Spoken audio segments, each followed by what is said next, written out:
Bonjour monsieur, est-ce que vous pouvez nous présenter votre association et aussi la période et quelle civilisation vous couvrez? Alors, donc, nous sommes l'association Saor Alba. Saor Alba, ça veut dire Écosse libre en gaélique écossais. Donc, nous sommes une association de reconstitution historique couvrant deux périodes. La première guerre d'indépendance écossaise, c'est-à-dire fin 13e, début 14e siècle. Et nous couvrons également la période du 18e siècle. Mais pour ce campement précis, nous faisons une reconstitution d'une troupe de guerriers écossais qui vont se battre à la bataille de Bannockburn, donc en Écosse, au 14e siècle. Et du coup, qu'est-ce que sur les champs de bataille, qu'est-ce que ramenaient les Écossais?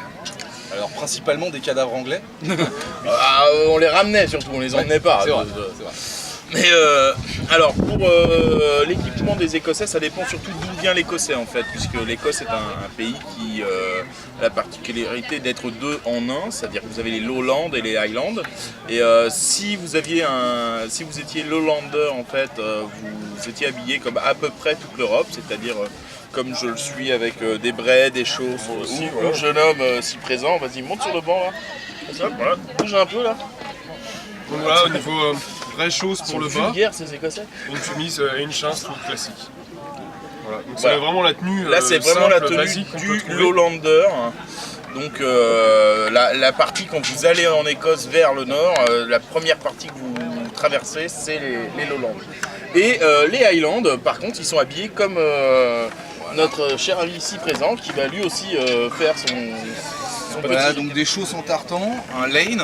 Le lane, c'est une chemise en gaélique. Et c'est basiquement tout en fait, hein, parce que le Highlander est très pragmatique, il n'a besoin que de très peu d'habits. Voilà.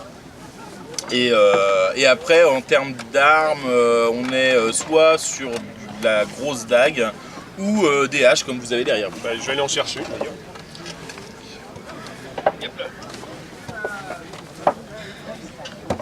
Voilà. Ça, c'est du matériau de base. Voilà, c'est des haches, c'est ce qu'on pouvait facilement en trouver. Bah, forcément avec le travail du bois, en forêt et tout, une hache était très sympa à trouver. Voilà. Et ça va vite devenir une emblème justement après la bataille de Bannockburn. Mais bon, on y reviendra plus.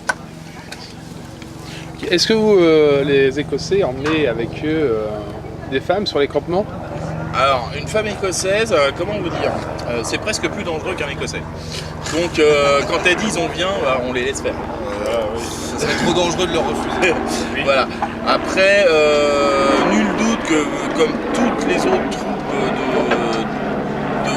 d'Europe, il y avait des cantinières, il y avait des personnes qui étaient au niveau de la tendance.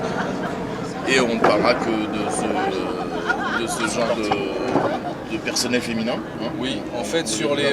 Après, sait qu'il y a eu on peut des- carrément poser la question aux intéressés si vous voulez. Hein. Céline, si tu veux bien, Céline. Voilà, on nous posait la question de est-ce que les Écossais emmènent leurs femmes sur les troupes, etc. Et on leur disait que vous étiez tellement dangereuse qu'on préférait Vous emmenez quoi. en fait. Voilà. Voilà. C'est vachement bien. Les hommes, Voilà. les hommes, c'est les tâches du quotidien. Donc oui, il y avait des femmes sur les troupes, bien entendu. Et puis Surtout là, dans les pays celtiques, il y a une tradition voilà. de femmes guerrières. exactement. Je laisse envoyer. Bah, du coup, effectivement, la tradition celte, donc ça c'est plutôt valable pour les Highlands. Les Celtes, en fait, sont une société où les femmes ne sont pas considérées comme, moins bien que les hommes, en fait. Hein. C'est clairement les femmes des Highlands ont le droit de parler, ont le droit de citer.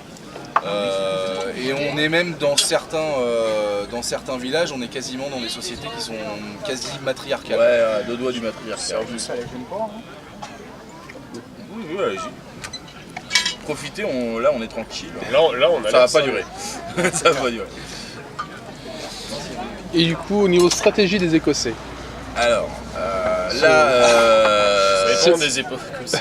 ça dépend des époques. Mais une chose est claire, c'est que la plupart des combats écossais, en tout cas en termes de bataille, depuis le XIIIe siècle, ça s'appuie sur la technique du schiltron.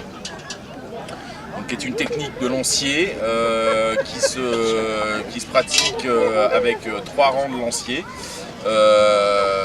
Et qui, on pourrait presque le montrer, mais on n'a pas les lances là, donc ça va pas bien rendre à la C'est des caméra. pics qui mesurent 4 mètres minimum sur 3 rangs.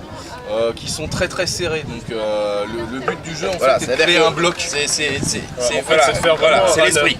En plus sur 3 niveaux de hauteur, c'est de faire un essaim de pique de manière à ce que l'adversaire, il n'y a qu'une seule solution, c'est qu'il vienne s'empaler dessus, c'est-à-dire qu'il ne pourra pas passer à travers, et c'est ce qui a vraiment, ça a été Alors très, de loin très on pourrait efficace. prendre ça pour une phalange macédonienne, mais c'est pas le cas.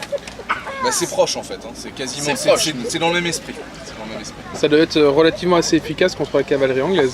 Dans le mille, dans le mille. Dans le mille. Et justement, si vous passez nous voir un peu plus tard, on vous expliquera la bataille de Bannockburn, qui est la 2e fois où le schiltron a vraiment été utilisé de manière efficace sur champ de bataille, et dont découlera des changements tactiques profonds dans la manière dont les Anglais vont appréhender les batailles. Je vous remercie messieurs. Oui. De rien.